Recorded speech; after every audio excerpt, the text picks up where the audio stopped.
बुराई नहीं है। तो जैसा कि यहाँ आप लोग कोरिया, जापान और चीनी लोग इत्यादि यहाँ आए हुए हैं, तो मुझे काफ़ी अच्छा लगता है कि आप लोग इतनी दूर से यहाँ आ कर के मातृ धर्म जो आपके पूर्वजों का धर्म मान रहे हैं, तो ये बहुत ही अच्छी बात है और मैं इसकी प्रशंसा करता हूँ।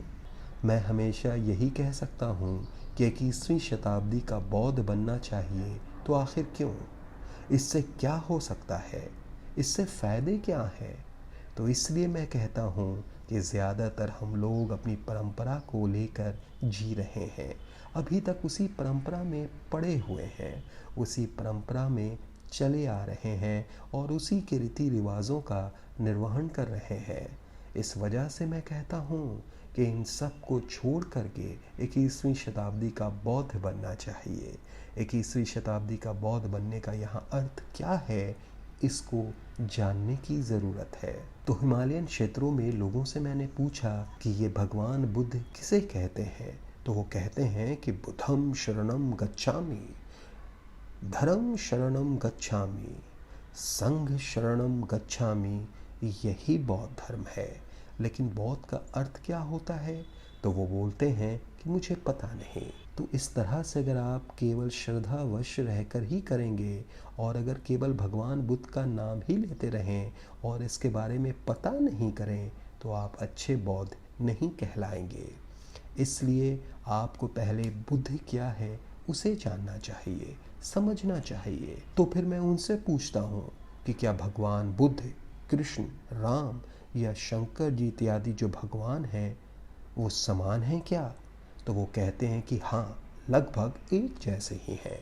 तो अगर इस तरीके से उत्तर देंगे, इस तरह की समझ रखेंगे, तो इसका मतलब है कि आप जो भी परंपरा को मानने वाले हैं, जिस भी धर्म में आप हैं, उस धर्म को आप ठीक से नहीं समझ पा रहे हैं।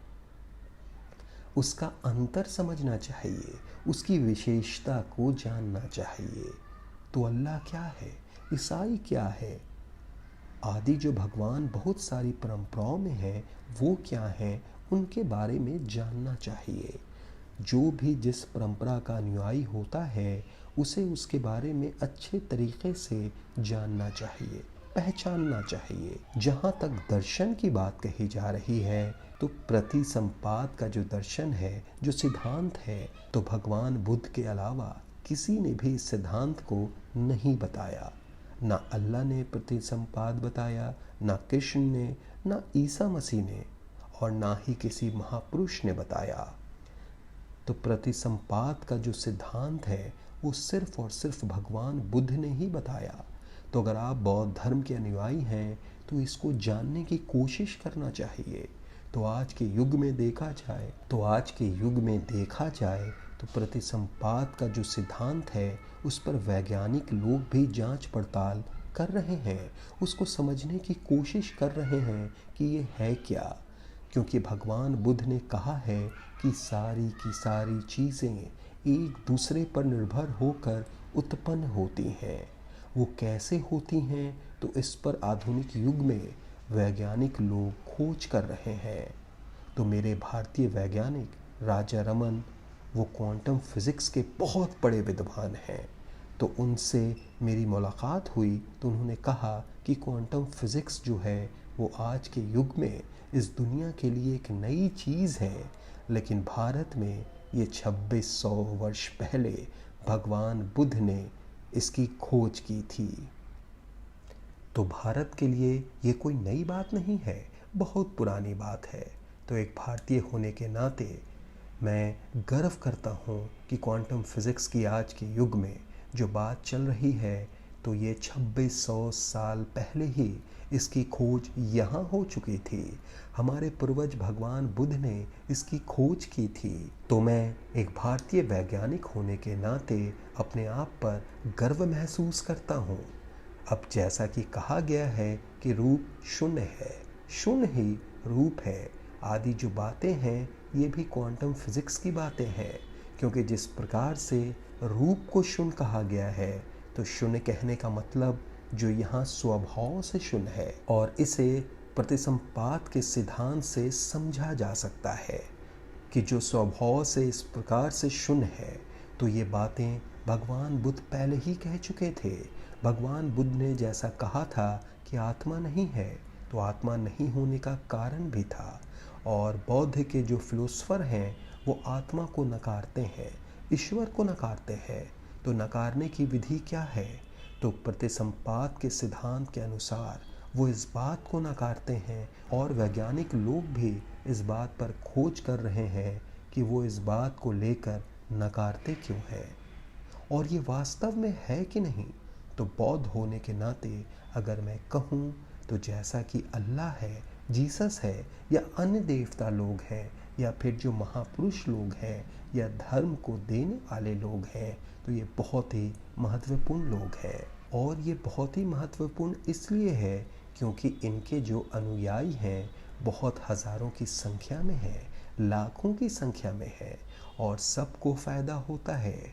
चाहे ईसाई धर्म को मानने वाले हों तो उनको मानने वालों को ईसाई धर्म से फ़ायदा होता है, और हिंदू धर्म को मानने वालों को हिंदू धर्म से फ़ायदा होता है। तो जितने भी इनके धर्म प्रवर्तक रहे, जो सबको अपने अपने धर्म से फ़ायदा देने के कारण ही मैं उनको महत्वपूर्ण मानता हूँ, जो कि हज़ारों सालों से लाखों लोगों का भला करते आए हैं। जो इस वजह से मैं बौद्ध होने के नाते सबका सम्मान करता हूँ, आदर करता हूँ, उनको समझता हूँ कि वो भी महत्वपूर्ण है। तो मेरे मित्रों में बहुत सारे हिंदू हैं, बहुत सारे क्रिश्चियन हैं और मुस्लिम लोग हैं। तो मेरे जो दोस्त हैं या अच्छे अच्छे लोग हैं, वो भी हज़ारों वर्षों से लोगों का फ़ायदा करते आ रहे हैं, इसलिए मैं उनको अच्छा मानता हूँ। लेकिन फिर भी कुछ धर्मों के बीच झगड़े होते रहते हैं, और झगड़े होने की वजह उनकी निम्न सोच होती है।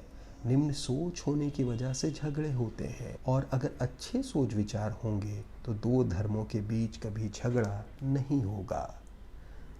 तो व्यक्ति विशेष में गलती होती है, ना कि धर्म में। अगर कोई मुस्लिम धर्म का आदमी लड़ता है तो अगर कहो कि मुस्लिम धर्म पूरा ख़राब है तो यह गलत बात है।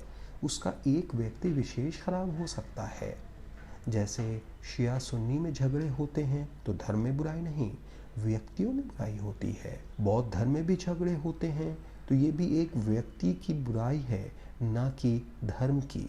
तो हमें प्रतिसंपात के अर्थ को समझना चाहिए कि ये है क्या। तो अगर एक बौद्ध होने के नाते हम बात करें तो हमें दूसरों का सम्मान करना चाहिए, क्रिश्चियन इत्यादि को समझने की कोशिश करनी चाहिए।